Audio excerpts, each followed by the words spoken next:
So for anyone who doesn't know who we are, I'm Jay, And I'm Mike.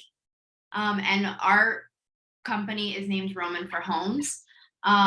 So what we're going to talk about today is really what scaled our business, or what really catapulted us into what we are today. For many of you who don't know who we are or what we do, like I said, we're Mike and Jay, and we actually specialize in creative financing. Yep. So we're based out of Philadelphia. And what we do really is we do a bunch of wholesaling. We're doing anywhere between 4 to 6 deals a month right now. We buy a bunch of properties creatively. And then a lot of times what we do is we sell them on what's called a rent to own. We work all throughout Pennsylvania, New Jersey, Ohio. We've done deals in Arizona. Yeah. So we kind of got our hands everywhere. But what really keeps us rocking and rolling is, well, first and foremost, Missy May over here. Go So ahead. yeah, basically, so we aren't just the Mike and Jay show. We do have a team behind us.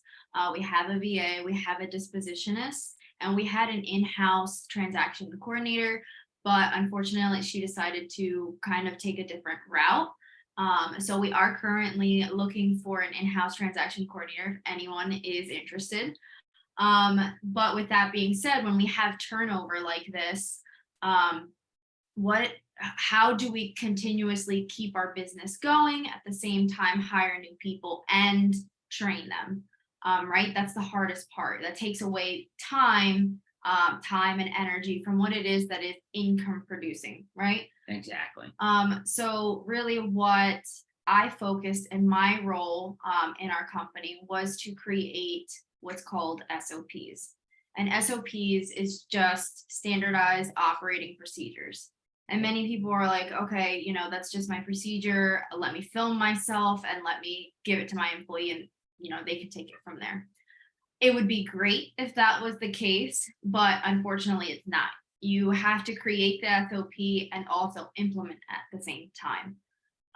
So Yeah, what? absolutely. And basically, right, the organization is a huge part of any business, whether it's real estate, whether it's construction, whether it's a car business, right?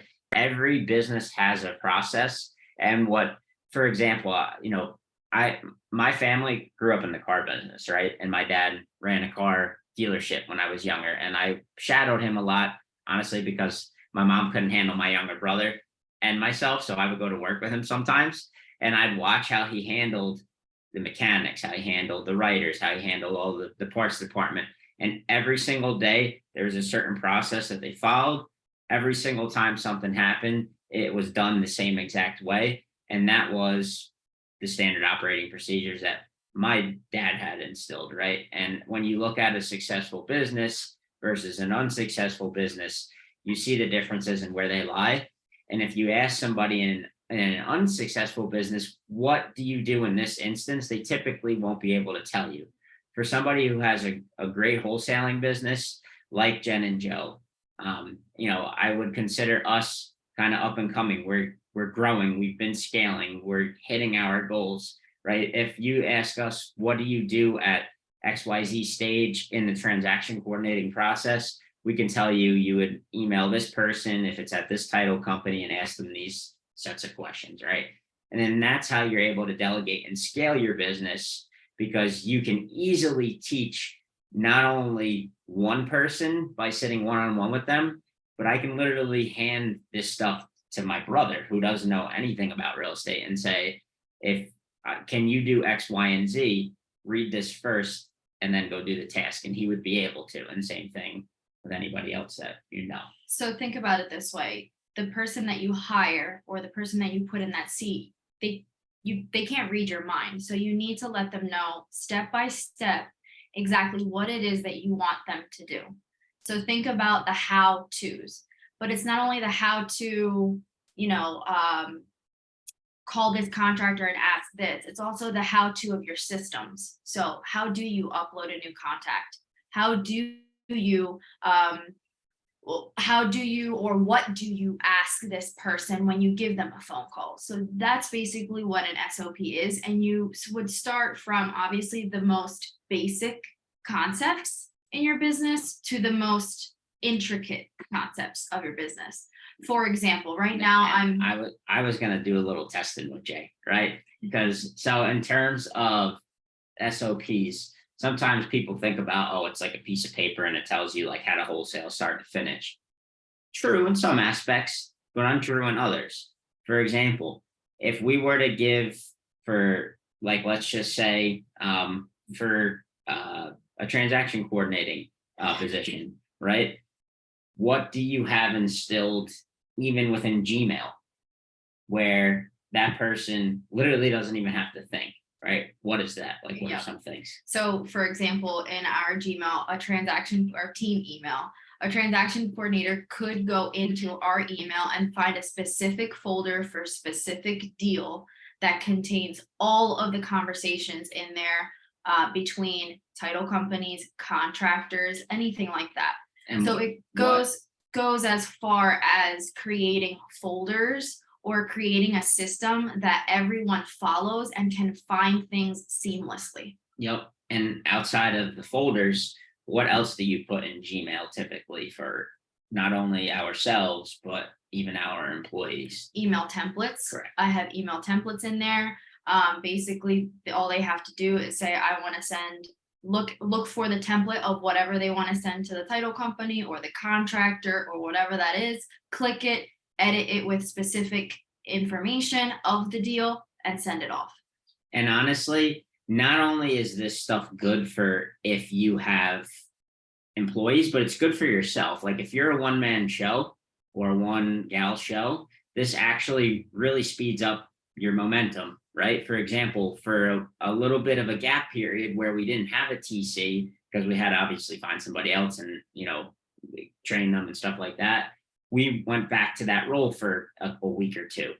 And what really helped us not get bottled down or bogged down is having those small little things that maybe took myself or Jay an hour to do and put together, like the folders, like the email templates. But now it takes 5 seconds to open up escrow with a title company.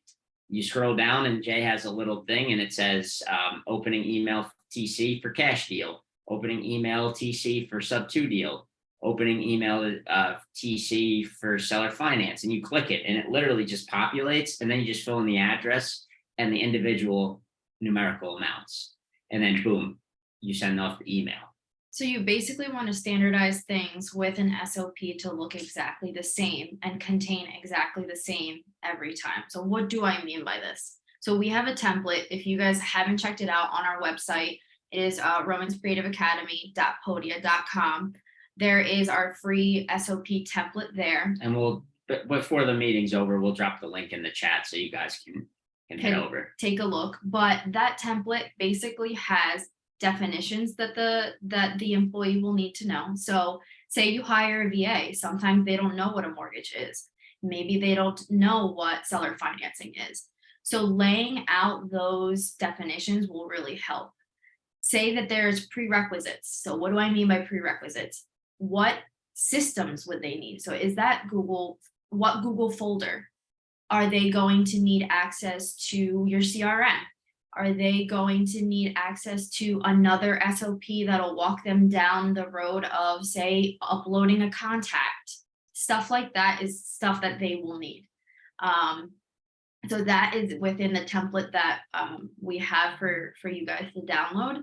And we use that same format every time, so it's easy for the employee to follow. Yep, exactly. And eventually you can pass that off to a manager and then have the manager handle it. And it's always growing and it's always changing. An SOP isn't something where you just put it down on a piece of paper and you set it and forget it. It's something where it's continuously improving, it's continuously expanding, and it obviously morphs with your business as you go. Now, I have a question for you guys. When you think about an SOP, and I've seen this kind of flow through a lot, would you rather an SOP that is written out with screenshots or a video that walks the employee through it? And you guys can write it in the chat or unmute yourself and let me know. I had someone say both.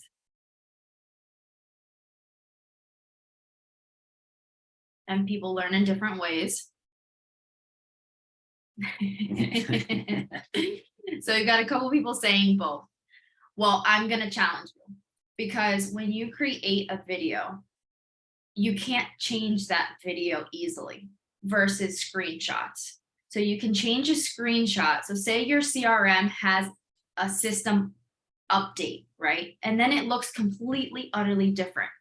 It's so much easier to just take that screenshot and change it out than it is to redo a 15 or a 10-minute or a 5-minute video.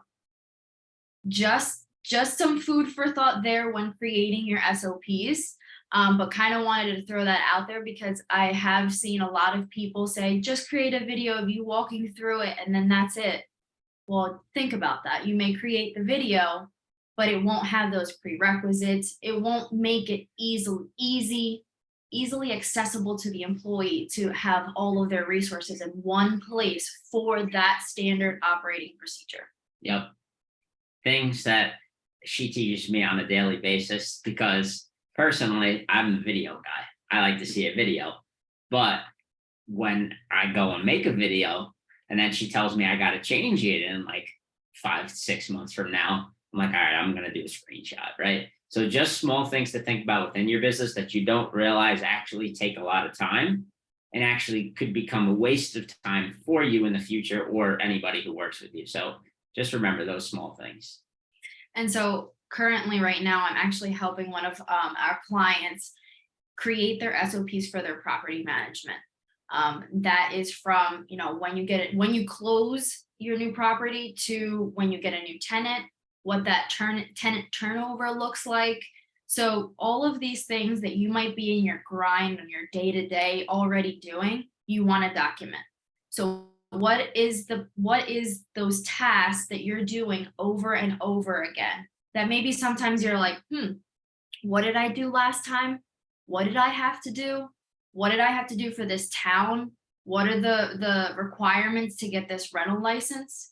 Stuff like that you want to write down so that you can easily hand say to a VA so that they can walk through it. And that's just another example of where it could be really helpful in your business. Yep. And honestly, what we did within our business is we created an SOP to train our VA. Mm-hmm. Then after training our VA to run our scripts on sellers when they come in through, our different marketing channels, we then had the VA create SOPs as she was going for all the stuff she was doing, right? And then when we had our in-house TC, we had our in-house TC create her process. And then obviously Jay went in and I like to talk with sellers. Jay's the organization. She handles operations, right? So then we had the TC do that, but then obviously Jay went in and redid a lot of reorganized it in a way where it would be transferable to people in the future.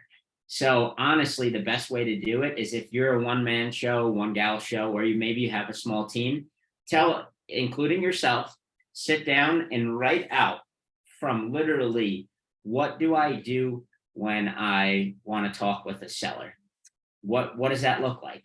I open up my laptop screen. I log into Facebook, or I do whatever it is. I put my headset on to call a seller, right?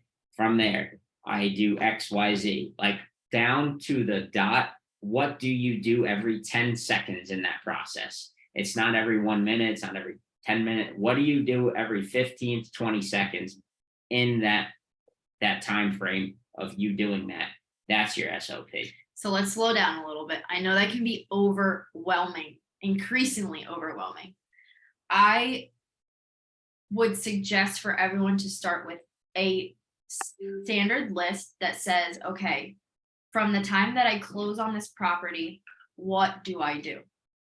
What's my process? Where do I save my documents? Do I have a folder that I save my documents in? What does that look like? Do I have a standard folder that I like to use every time so my folder system looks the exact same way every time? What do I name the file? Do I have what's called a naming convention? Stuff like that are Yeah, I didn't mean to interject either, but sometimes you may think those things are very minuscule, but what's really cool is when we can literally tell somebody that is not part of our business. Like we have somebody that we're kind of training and helping a little bit right now, and have them go into our folder system and ask them, "Can you go download this?" And it's everything is labeled the same way without us even like having to go and search for it and then tell them where it is. We know you go to this folder, to this folder, to this folder, to this folder, and it's named this. Boom, like that, because it's the same way every time, and it makes it easy. And now he remembers in the future, and he never has to go look for it again. He knows exactly where it is. All he knows is that, okay, maybe it'll be a different deal, right? But it's in the same spot in that deal folder. So there's a couple questions here in the chat. At what point do you need SOPs if you're a single person operation to start? That's a great question. I always suggest that you create SOPs if it's a repetitive task. So if you are repeatedly doing this, document it so that when you are ready to kind of bring someone else on, you have that already, your foundation already started. And of course, when you train them, so that's when videos can come in terms of, you hopping on Zoom and doing a video walkthrough of that. You can record that for the future. But documenting these SOPs is basically the task that you do over and over again and how to do that task. So yes, I always say before you start hiring repetitive tasks, start documenting them down. Only when hiring additional people. No, you don't have to. That is not, personally, that is not when I start doing SOPs. I started doing SOPs way before we hired anyone, when it was just me and you. Mm-hmm. Honestly, because sometimes I would do tasks and then he would come in and do tasks and he'd do it completely different than I did it. And I wanted one standard way of doing things. So everyone understood between me and him that this is the way that you do it. And we can find the documents in the same place every single time. Yep.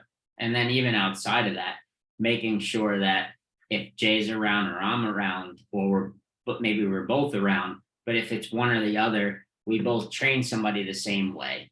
We both have the same process for the same exact task. Because if I come in one day and Jay's not here and I train somebody, or we're in that training process, or I'm just doing the task and it's totally different than the way she does it or teaches it, you're one, going to confuse your employee, and two, you'll confuse yourself, right? Because it just throws everything off. So in the absence, say I was absent and I was doing a task and Mike had to step into my shoes, he would be able to easily pick up where I left off.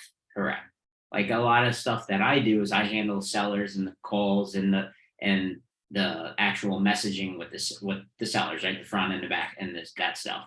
Jay handles a lot of the back end, organization, the marketing, everything that has to do with the technology on the back end. That's all Jay. I don't really ever step into her shoes, but there are times where I had to.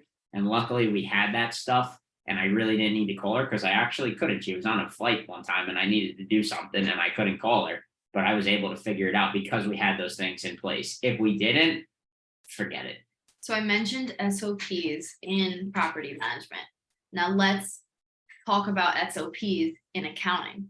You know that at the end of the year, you're going to need your receipts. So what's your system look like there? Do you keep your paper receipts? Do you take pictures of your receipts and upload them to a digital file and keep them? What is your process there? So kind of think about things like that, where an SOP could be very helpful. And those administrative tasks can be easily pulled from you doing it to someone else so that you can focus on income producing tasks. Yep, exactly. And we'll give you a clean cut example. I used to do the bookkeeping, right? Prior to me and Jay doing this full time, I was a bookkeeper. So it was kind of mindless, but I hated it. So we created an SOP on how we like to see it in our business. And then we hired a bookkeeper. And that person does our books every month. And we handed that process off. And we said, I understand that this is how you do it, but these are the things that we like to see. This is how we, can visualize it, and it makes us happy, right? And then we handed it to him. He really never asks this question. He kind of just does his thing, right? So that's a good example of that. And then in terms of like, how do you, it's not only like hiring, and it has nothing to only do with processes within the business. It also is really good for standardizing. The best way to put it is almost marketing, right? So for dispositions, we have a standard operating procedure on specifically the templates that we use to dispo our properties. And obviously we have a standard process on how to, like, for what type of deal do we put in what Facebook groups, what type of deal do we put on what platform to dispo it, who do we send certain deals to, blah, blah, But blah. even down to what templates we use for what certain deals. So Correct. you use a different template for seller financing versus a wraparound. Yep. And it's literally like a marketing template that we have in our operating procedure. And it's like, you copy this, you paste it here, you insert the information that it says. So price, what's the price? Boom. And it's labeled all out, all the way down to, the comparable sales. And like, you obviously have to input that data, but it makes everybody knows when we post our deal that that's our deal, because that's how we post it every single time. And it's ingrained in people's heads that those little green check marks are associated with me and Jay, right? Or there's the big alarm alerts at the top, because every single time it'll say cash deal or seller finance deal or sub 2 deal. And then we have a little block about the property, and then boom, it's the address, right? Those are the things that make you stand out as the company, right? It's clean, it's organized, and now everybody associates you with your work. And that's what you really want in any business. So if, like, for example, on our website, we have our if you've been to Jen and Joe's previous lives, they talk about Facebook and how much they love doing their free Facebook ads. We have an SOP on our website that we show you exactly how we run our free Facebook ads, down to what day, what time we post them. And we don't run those anymore. Our VA does. So just another example of how something can completely be off your hands just by creating a standardized operating procedure that someone else can follow. Yep, exactly. Now, guys, I know we've been kind of talking a lot. Standard operating procedures, at surface level, they're very Tedious. but it's obviously very straightforward. It's something that you put together to organize your business. But what specific questions do you have? What specific examples, do you want us to kind of like dive into, or topics? Give us some direction. We're more than happy to talk through it. And you're more than, welcome to unmute yourself or write any questions that you have in the chat. Yeah.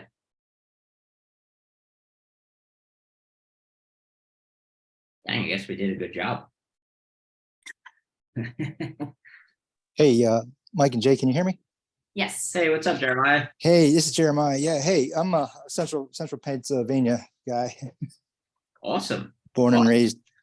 Hey, quick question, kind of an oddball question maybe, but the more involved my wife and I get into the real estate investing network and some of the different communities that we're a part of, I'm seeing more and more of I guess this is more of a theme about SOPs, creating SOPs, treating it like a business and having SOPs. And I have for many, many years, I've in my W-2 space, if you will, have written a lot of policies, procedures, training and qualification program plans, and SOPs. And I'm far from an expert, but I'm pretty well versed in terms of structure and content and what it needs to look like from a training perspective. And so my question for you is, are you seeing that there is kind of a calling for this or a need for this? Because I've given some consideration to actually maybe marketing that as maybe templatizing some standard stuff, and maybe, just trying to is kind of like in addition to my real estate investing endeavors, but let's looking at maybe just trying to add value to other people's businesses by maybe helping structure some of these and get them in order. Because I think for a lot of folks that we network with or talk with, they maybe, they've always been entrepreneurs or they've had job, things that just where there wasn't maybe that level of structure. And so again, I know it's kind of an oddball question, but I was just wondering if maybe there's a niche there or a need for it in this industry. And if so, any advice you'd have on maybe how to market that is trying to bring value to the table for other folks in their businesses and helping them set up SOPs. Absolutely. That's a great question. So actually, I run a 3-month SOP boot camp that I kind of insert myself into your business and look at your processes and look at like any gap analysis. So SOP isn't just making, these documentations that kind of help your employees, but it's also figuring out how your employees can cohesively go together. So from going from the acquisitionist into the dispositionist, but also the transaction coordinator, how is it seamless so that everyone can continue to do their job without getting intertwined, right? So in terms of your question, yes, I do see a need for it. Clearly, I'm running a boot camp.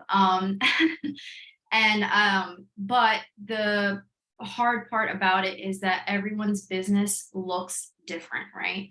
So you really want to, your SOP for one property management may look different for a different property management because they use different systems or they use different processes. For things such as marketing, say that you do some type of mail marketing, Facebook marketing, that can kind of be standardized.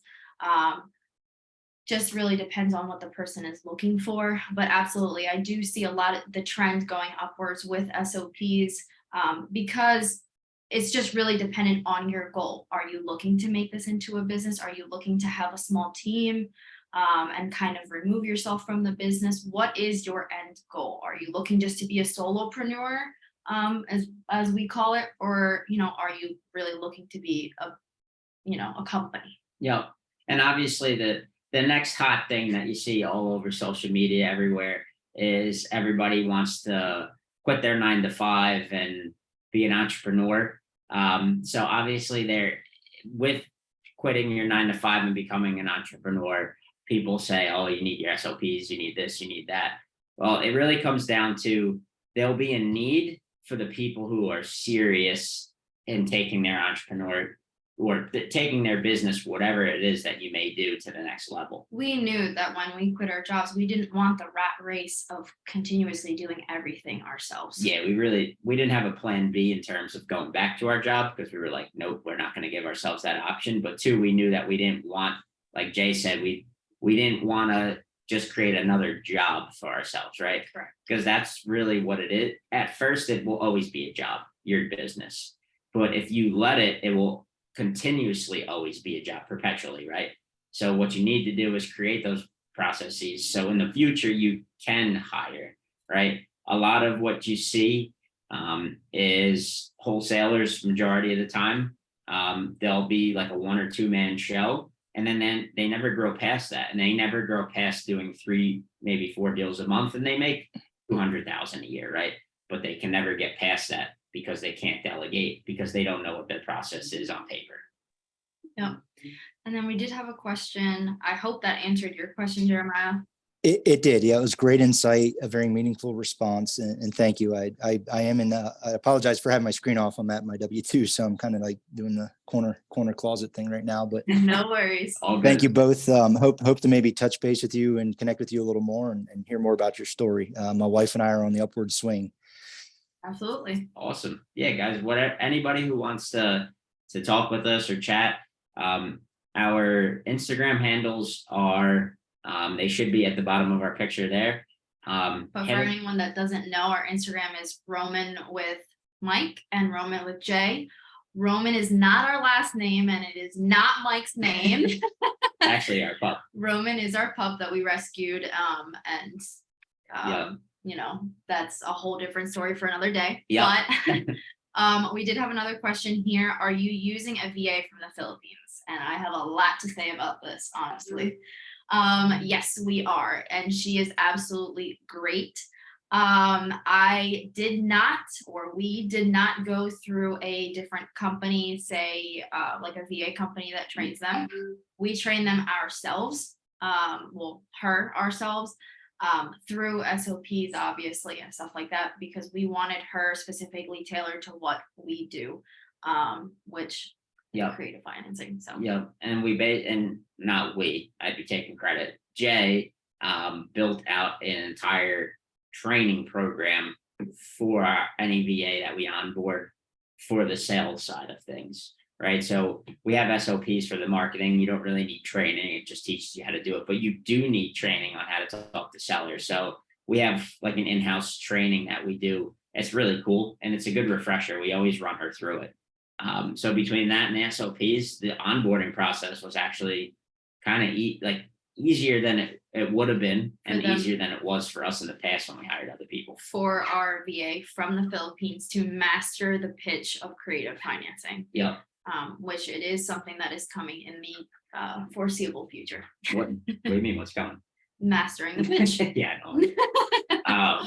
In terms of really, like, you can take anybody and you can train them, whether they're your younger brother, they're your mom, they're your aunt, they're somebody who has no interest in real estate, as long as you have a process that they can follow. Boom. And in terms of why we were okay with someone from the Philippines, I know there's that stigma of, hey, can they speak English well? You know, with the way that we run things, we don't cold call. We run a script and we do it all through texting. But we need her to understand concepts and be able to write English well. And the reason I did not go through another company is because that they will tack on their fee. So a couple dollars more than what they pay the VA hourly, plus they will do an onboarding fee to you. So instead of doing that, saving a couple bucks and actually training them the way that we would like them to be trained is why I went that way. Yeah. And right now we pay our VA about $4. We pay her $4 an hour. Yeah. One of the main reasons we picked her is vetting process. Yeah, we had a vetting process, and we have every single VA submit a resume just like you would do a job here. And what we did was, by vetting her, we realized that she had a master's in English. Mm-hmm. So we were like, okay, and we hopped on Zoom. She speaks great English, honestly better than me. And and from there, it was a light switch went off. I am gonna drop some nuggets. We did not do one interview with her. I believe we did 4. Yes, 4. So we did, and we had her submit an application with a resume. From there, we had a quick phone call with her, went over some stuff, made sure that, we kind of basically gauged to see where she was at. We realized she was serious. We liked her, hopped on a Zoom, did a face-to-face Zoom. We liked each other still, and we kind of had more just like a hangout session to see if we can really all get along. Third, we set the expectations of what we were looking for and made sure that she would fit those and knew what she was getting into. Yeah. And then 4th, we actually exposed her to our other teammates and made sure that she integrated well into our team. Yep, we had a team Zoom. And we do that with everybody that we onboard. We always make sure that prior to hiring them, we actually introduce them to the team. And that's before they sign anything, because if we all can't get along, we all can't jive, and our other employees, we clearly know that they're the type of people we want to work with, then that's obviously a red flag from the start. So just a little bit of the hiring process that we do. Yep. So a couple of questions in the chat. Did you find them through Upwork or other websites? In terms of the VA, for our VA, I have a bunch of VAs reaching out to me through Facebook, actually saying that they can offer XYZ. So then I would ask for the resume and they would send it to me and I would review that. I also reached out to our marketing lady and said, hey, do you have any VA recommendations that you know of, or people that you've worked with before that are looking for extra hours, anything like that? She sent me a couple recommendations as well. And that's basically how we found our VA. Yeah, it was very straightforward. We just word of mouth. We just basically put out into the universe what it is that we wanted and it came, right? Yeah. It's just like anything else. You can pay a company just like you can pay your recruiter to find you a job, but do they always do the best job? Not really. Do they charge an arm and a leg? Of course. So it just comes down to, as a new business and a new business owner, what are the best routes to go? How did you find your TC? So our original TC that we had in-house was actually Jenn and Joe's TC, and we shared her. So Jenn and Joe had an in-house TC. We started doing a consistent deal flow, and Chelsea was her name, wanted to take up more business. So it just so happened that we integrated, and us and Jenn and Joe do similar stuff. So it was very easy, but Chelsea wound up going a different route. She's crushing it. And what we did was we are actually using a TC through a third-party company right now. We would prefer to have one in-house just because it's better to have somebody on your team that works for you, and You have an in-house process. exactly, More seamless. exactly. It's more seamless. That's all. But the TC company we use is called Total TC Services. And so far we've Yeah. really liked them. Yep. If you're gonna work with anybody, work with Rochelle. She's the best. We answered, how did you find your VA? What kind of schedule is your VA on, since there is a pretty big time difference there? That's a great question. That was actually part of our vetting process, because right now our our VA works 12-hour days, 6 days a week. And she actually does the night shift, and that was one of the things that was really non-negotiable for us. So her nights, our days. Yep. So that was, and again, at $4 an hour, it's still relatively inexpensive for us, and it's honestly life-changing to her. And at the end of the day, she does an awesome job. We originally were going to have 24-hour coverage, obviously not just her. We were going to have multiple VAs, but we realized that, at one point or another, we do have to shut it off. So we only run it from 7 to 7 every day. Those are our technical business hours, even though we work way past that most of the time. So that's those are just, the expectations that you have for your VA, and you're upfront with them when you vet them and you say, hey, this is what I'm looking for. Does it work for you, or does it not work for you? Because long story short, when we did interview her, she was only looking for a part-time.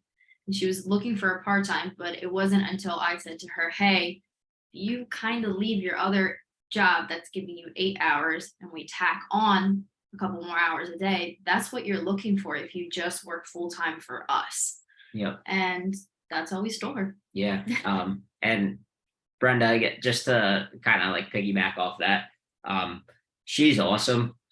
She told us, which was kind of wild to us, is that what we pay her is equivalent to a professor's salary at a university. Yeah. And we were like, wait, what?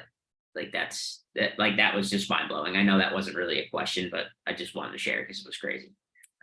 Yeah, because Brenda said, I'm from the Philippines, and I know a lot of them with college degrees, even masters, would rather work as a VA than getting a job locally. Their pay there is very low and not enough to feed a family. Yep. So going back to these, how do you learn how to determine rehabs in different cities? So there's not really an SOP for that, because again, if it's different cities, it's different things. If you only work in one city, you can have one. We don't only work in one city. We work in all over the state, different states. So that's where it comes down to having a process to figure out what the rehab is like. Yep. It's not a process of figuring out what the numbers are and knowing that your numbers are the same everywhere. It comes down to having a process. So the first thing I do is I call a local realtor, right? Or the first thing I do is I call a local contractor, and bang, bang, bang, go down the list, right? So that's basically the biggest thing. In terms of best text platform, I don't 100% We don't text blast. We actually have incoming inbound leads that go into our CRM. The CRM that we use is REI software, Yep. which I can also send in the chat if you're interested in that. Yep, it's super cheap. It's like $160 for the month. I mean, it's relatively cheap in terms of everything else that we have. But it works real well. It integrates directly with Facebook and all that stuff. So any inbound Facebook messages we get through our business page, it comes right into our CRM. There's all templates set up, follow-up sequences. It's really cool.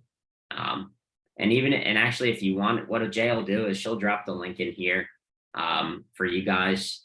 And if you guys do sign up, sign up with this link, but tell Marla that you would like to use our CRM and our follow-up sequences. She can literally just copy and paste our CRM for you. It would be honestly more beneficial to you guys than trying to recreate the wheel. Yep. So it's exactly what our process looks like in terms of pipelines and stuff like that. Exactly. Let's see.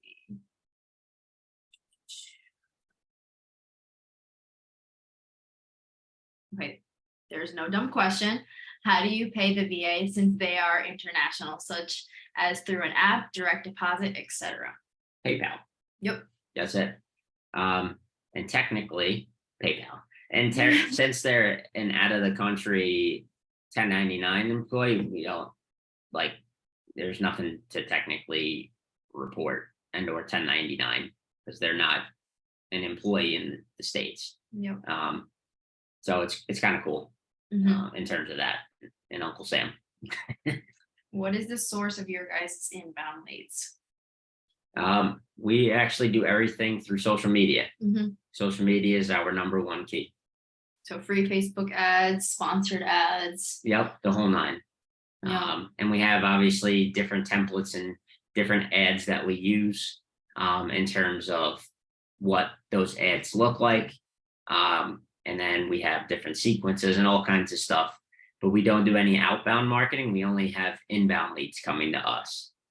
We always agreed, me and Jay, that outbound marketing is great and there's money in it, but it's expensive, and two, it's way more time consuming and you need to have a way bigger team.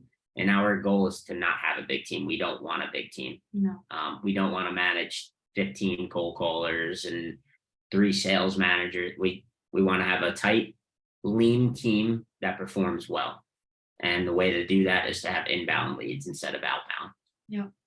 And I know that we did a YouTube video of 8 free inbound lead ways that you talked about. Yep. So if you go to our YouTube channel, it's Creative Academy. Yep. You'll see it there. It was posted, I think, like a couple weeks ago. Yep. Lindsay asked, how did you find your VA? We did cover that already, but basically people come to us on Facebook, or even if you put a post out there saying, hey, I'm looking for a VA, just ask for their resume, kind of look through it, and also reach out to people such as marketing teams, such like that have used VAs before, of anyone that they recommend. Yep. Okay, wait, so you don't need to do a 1099. Do you still get the deduction for the employee? Great question. I got to ask my accountant.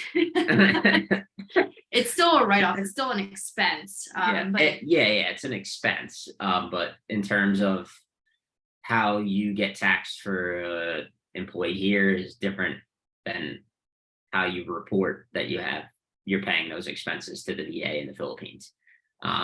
My accountant explained it to us a while back. I'd butcher it right now, but when in doubt, ask your CPA. Yeah.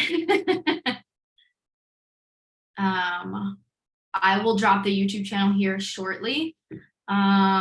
You may have answered this already. What is the process from when a lead comes in to closing the lead? Is your VA handling everything, or do you come in once you realize there is a qualified lead? So in terms of what our process looks like there, once an inbound lead comes in, the VA handles it, she'll qualify it. And if it's a good lead, I'll hop on the call and close it. And then from there, it moves down the line. And at every step of the way, like the VA, has a SOP. The closer, which is me right now, we have an SOP, we have scripts. Once it's under contract, we have an SOP there for the TC. How do we get it down the finish line, and how do we get that first due diligence period squared away? And then for dispo, we have a process, so on and so forth. Yep. Gonna drop.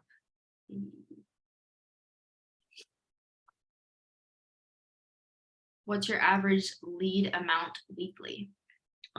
So kind of a KPIs. We also have SOPs for KPIs and when we review them. Yep, exactly. And we have KPI trackers and Excel spreadsheets, the whole nine. In terms of your average lead amount weekly, our average lead cost per lead is below $15 per lead. We average about 70 inbound leads a week.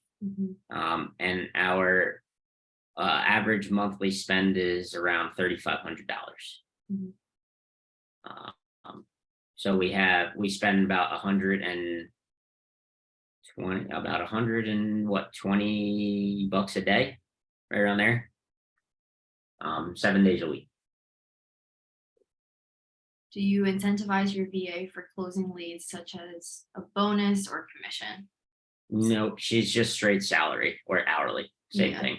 She just runs, so basically she runs the introductory, like pitching creative finance, and then she'll actually qualify it for us in terms of like what exit strategies can we use, what ARV looks like, stuff like that. Yep.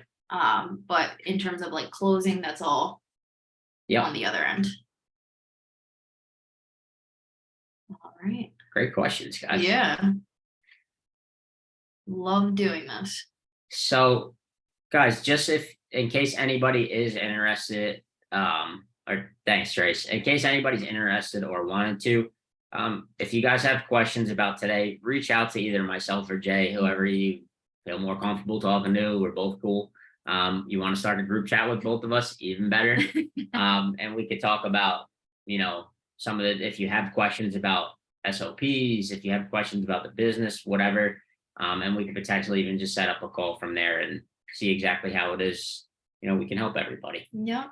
So if nobody has any more questions, we just wanted to say thank you for coming today. It means a lot that you guys showed up. I know that we're not the familiar faces on your typical Tuesday, but we really did appreciate you guys coming. And we had a lot of fun. We hope you did too. So I'm going to give it going twice, going 3 times for any questions. I guess it's sold. All right, guys. Have a great rest of your week. Have a good one, guys. Thank you again for coming.